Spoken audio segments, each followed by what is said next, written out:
এই তিনটে বাচ্চা জাতীয় পুরস্কার পেয়ে গেছে। মানে ন্যাশনাল অ্যাওয়ার্ডের নামই জানতাম না তখন। ভারতবাসী হিসেবে আলটিমেট স্বীকৃতি। একটা পেয়ে এত খুশি হওয়ার কি আছে?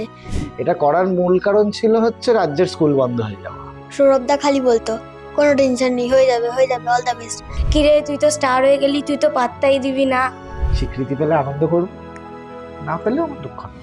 দ্য ওয়ালে দর্শক বন্ধুদের স্বাগত। আজকে একটা ধাঁধা দিয়ে আপনাদের সঙ্গে আড্ডা শুরু করব। আচ্ছা, আপনারা বলুন তো, অঙ্ক না কষে কি করে প্রথম হওয়া যায়? উত্তরটা জানেন না তো?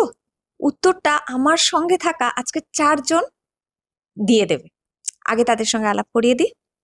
বলো। আমার নাম ঋদ্ধিমান ব্যানার্জি আর আমার ক্যারেক্টারের নাম বাবিনী। আমার আসল নাম গীতশ্রী চক্রবর্তী, আমার ক্যারেক্টারের নাম ডলি। নকল নামটাও বলে দিয়েছে, লক্ষ্মী মেয়ে।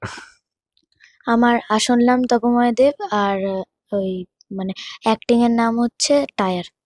আর এর পাশে রয়েছেন যিনি বসে, তার তো পরিচয় আলাদা করে দেওয়ার কিছুই নেই, সৌরভ পালোধি, অঙ্ক কি কঠিন ছবির পরিচালক।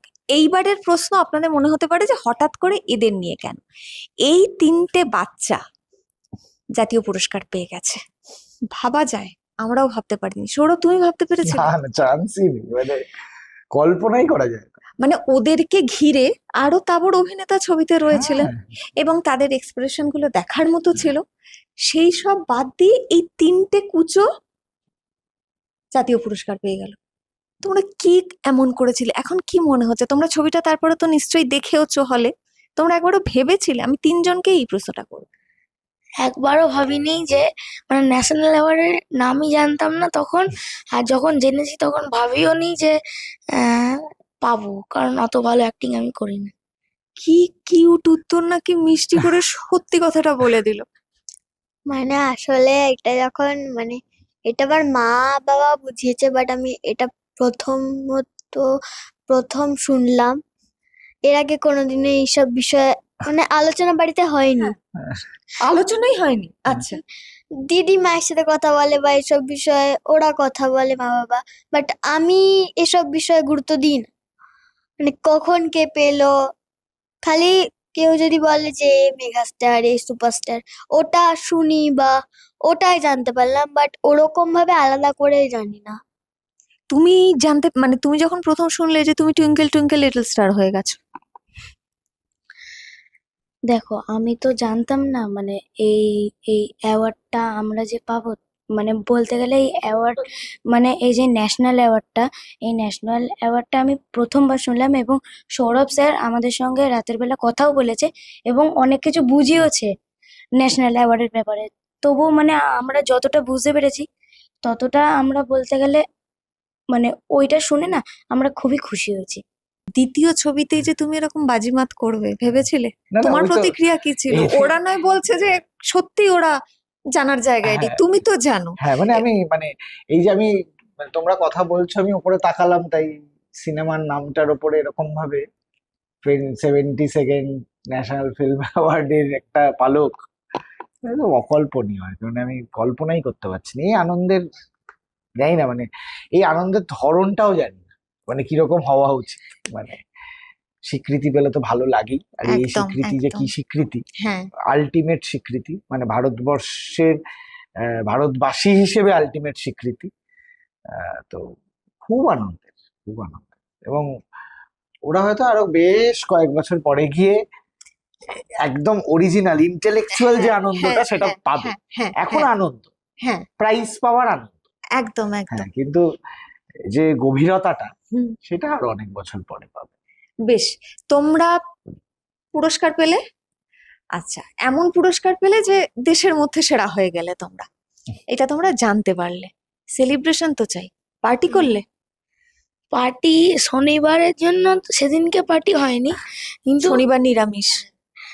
রবিবার দুপুরবেলা চিকেন বিরিয়ানি, আর সঙ্গে সঙ্গে কোল্ড ড্রিঙ্কস, স্যালাড আর লাস্ট পাতে মিষ্টি।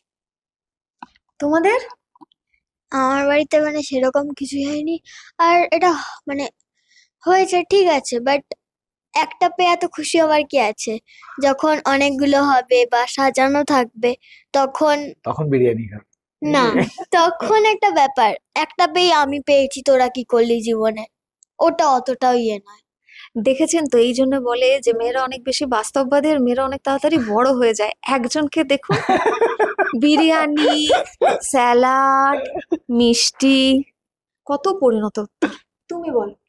আমাদেরও সেম, মানে ওদের মতনই শনিবার আমাদের ওই নিরামিষ ছিল, তবে রবিবার যা হোক করে বাবাকে মানে মানিয়ে আমি মাংসের কথা বলেছিলাম, আর ফ্রাইড রাইস আর মাংস হয়েছিল সেদিনকে। বেশ, আচ্ছা, একটুখানি আমরা ব্যাকে চলে যাই। সৌরভ, ছবিটা যখন ভাবলে, ছবিটা বানানোর কথা ভাবলে, মানে অঙ্কের মতোই তো কঠিনই ছিল। বিশেষ করে এই তিনটে বাচ্চাকে নিয়ে কাজ করা কতটা কঠিন, কিরকম ভাবে সবটা হলো? না, আমার আমার ছোটদের সঙ্গে কাজ করতে বেশ লাগে। মানে এর আগে টেলিভিশনের দৌলতে বা থিয়েটারের দৌলতে ছোটদের সঙ্গে কাজ করার অভিজ্ঞতা আমার আছে, এবং আমার মনে হয় আমি ওদের সঙ্গে ভালো ডিল করতে পারি। মানে আচ্ছা। একটা বন্ধুত্বপূর্ণ পরিবেশ তৈরি হয়ে যায় আমার সাথে।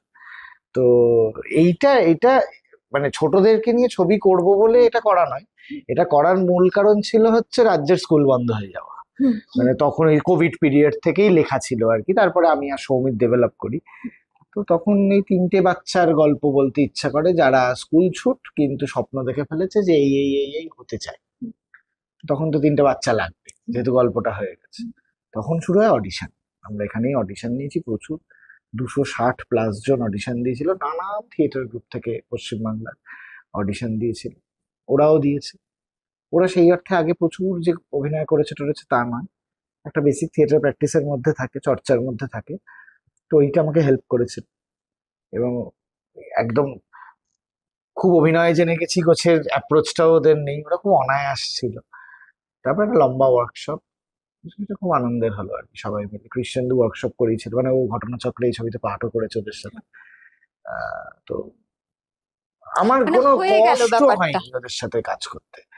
খুব এনজয় করেছি। মানে ওদের পালসটা ধরতে পারাটাই হচ্ছে সব থেকে ইম্পর্টেন্ট। সেইটা আমাদের, আমি বলে না, আমি একা হয়ে তো লাভ নেই, আমার গোটা টিমটা, মানে সবাই ওদের পালসটা ধরে ফেলেছিল। মানে ওরা তো, মানে আমার মনে আছে গোটা শুটিং এ ওরা কেউ নিজেদের বাবা মায়ের কাছে কম থাকতো ফ্লোরে, বাকি ইউনিটের কাছেই থাকতো, আড্ডা মারছে, গল্প করছে সবার সাথে, এদিক ওদিক সবাই, মানে ওদের সাথে মানে ওই পালসটা ম্যাচ করে গেছিল। সেটা খুব আচ্ছা, আনন্দের। একটু ওদেরকে জিজ্ঞেস করি যে সৌরভ আঙ্কেল বলো না দাদা? Sir, sir.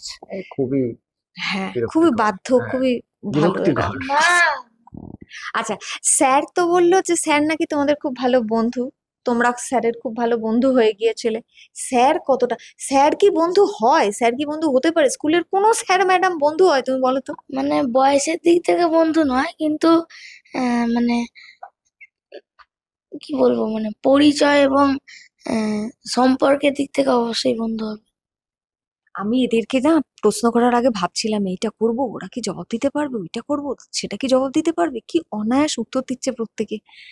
তুমি কি বলবে, কিরকম ভাবে এনজয় করলে তোমরা যখন অভিনয় করতে এলে এই প্রথম ক্যামেরার সামনে? তোমাদের হয়তো নাটকে কাজ করার অভিনয় হয়েছে, তোমরা হয়তো স্কুলে কাজ করেছো, কিন্তু প্রথম ক্যামেরার সামনে ক্যামেরা ফেস করা। প্রথম প্রথম একটু ভয় করতো, কিন্তু সৌরভদা খালি বলতো কোনো টেনশন নেই, হয়ে যাবে হয়ে যাবে, অল দ্য বেস্ট। মানে ওই যে বলে দিল হয়ে যেত। মানে অনেকে ধ্যাতানি দিচ্ছে কেন হচ্ছে না, কি জন্য হচ্ছে না। মানে কিছুক্ষণ বললো আজকে ওরা লাঞ্চ পাবে না, কিন্তু বলতো লাঞ্চ করে করবি, তাহলে তাহলে কি ভালো হবে, তাহলে লাঞ্চ করে কর। তো ওটার জন্য ভালোই ছিল।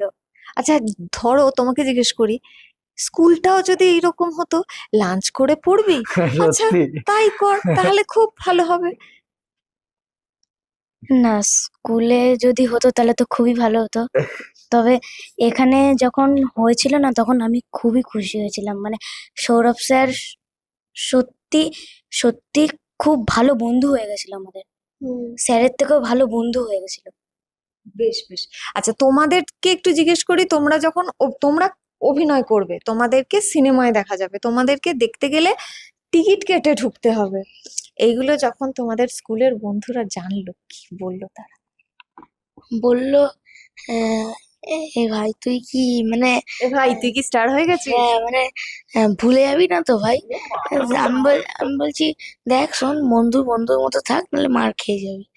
বলছে না না, তুই এত বড় একটা সিনেমা করছিস, তো আমরা অবশ্যই দেখতে যাব, কিন্তু ভুলবি না তো? আমি বলছি না না, একদম না। ছবি দেখে বন্ধুরা কি বললো?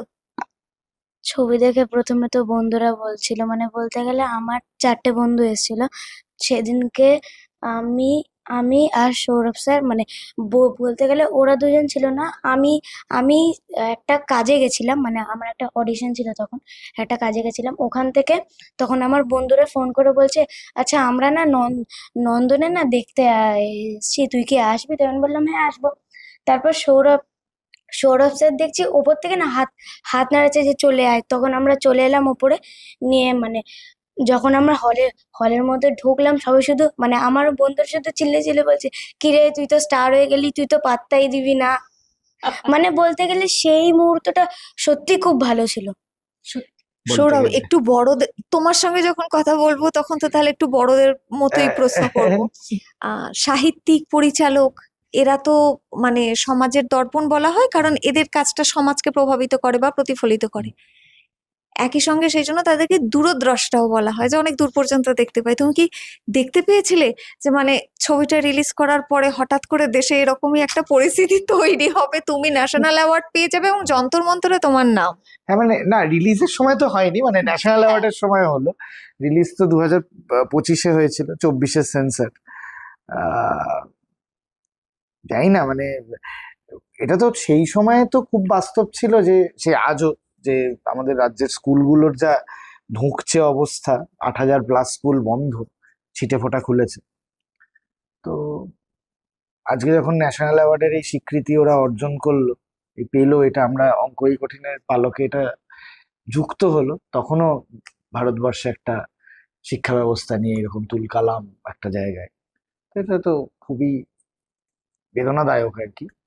তো আমার কি বলবো মানে আহ, এই স্বীকৃতিটা আমাদের এমন একটা সময় এলো, এমন একটা জাংচারে এলো,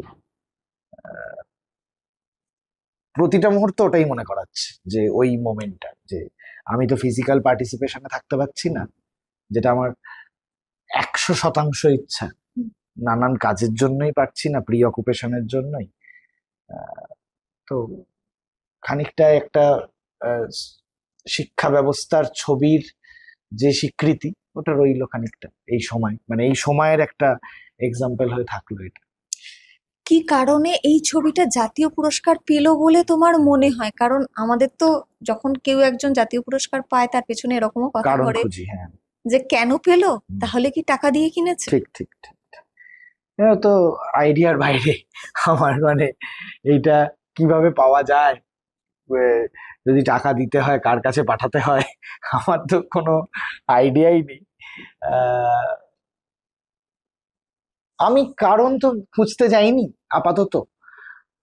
ওরা পেয়েছে তো আমার আনন্দ হয়েছে, আমাদের ছবির নামের পাশেই স্বীকৃতি এসছে বলে আনন্দ হয়েছে। নিশ্চয়ই এটা একটা কিছু মানুষ, মানে একটা ন্যাশনাল অ্যাওয়ার্ড মানে তো কিছু মানুষের জুরি ঠিক করে, এমন তো না সারা ভারতবর্ষের ভোট নিয়ে ঠিক হচ্ছে, সেটা তো নয়। কিছু মানুষ নিশ্চয়ই এটাকে বার্নিং টপিক মনে করেছেন। সেই বার্নিং টপিকে এই যে 3টে ছেলে মেয়ে অভিনয় করেছে, এই চরিত্রগুলো নিশ্চয়ই বার্নিং ইস্যু মনে হয়েছে, এটা ইম্পর্টেন্ট। এই মানুষগুলোর সংখ্যা বেড়েছে যারা স্কুল ছুট কিন্তু স্বপ্ন নিয়ে ঘুরে বেড়াচ্ছে, তাই হয়তো এই স্বীকৃতি। এবং তাদের পারফরমেন্স, কারণ ওদের পারফরমেন্সটাই তো রিফ্লেক্ট করেছে যে এই ছেলেমেয়েগুলোকে আমরা একদম। ভারতব্যাপী দেখতে পাচ্ছি, গ্রামে গঞ্জে, বস্তিতে, দেহার ওধার। হয়তো ওই ওই মানুষগুলোর জন্য ওদের এই স্বীকৃতি হতে পারে, আমি ধরে নিচ্ছি সেটা কারণ। সেইটাই কারণ হলে আমি সব থেকে খুশি হব।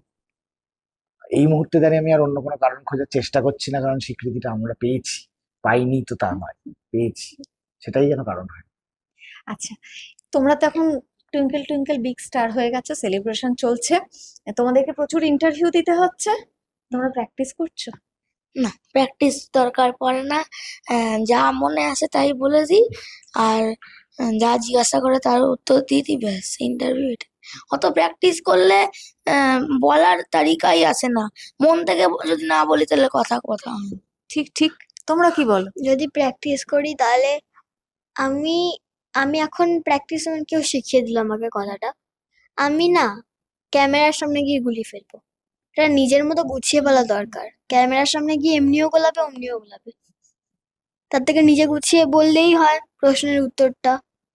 আমাকে কেউ মানে ধরো মা একটা জিনিস বুঝিয়ে দিল, প্রশ্ন আরেকটা করলো, আমি সেই উত্তরটা দিলে তো পুরো মানে কি বলবো, পুরো খারাপ হবে জিনিসটা। পুরো গোল্লা। হ্যাঁ, তার থেকে বরং নিজে নিজে বানিয়ে মানে প্রশ্নের উত্তরটা বানিয়ে বলাই ভালো আমার পক্ষে বলে। বেশ, তোমাদের সামনে এখন দুটো রাস্তা রয়েছে, তোমাদের পড়াশোনাও করতে হবে, তার সঙ্গে নিশ্চয়ই তোমরা অভিনয়টাও চালাবে।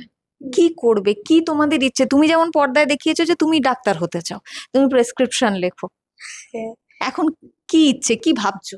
মানে অ্যাক্টিং এ তো আমি ডাক্তার হয়েছি, কিন্তু আসলে আমি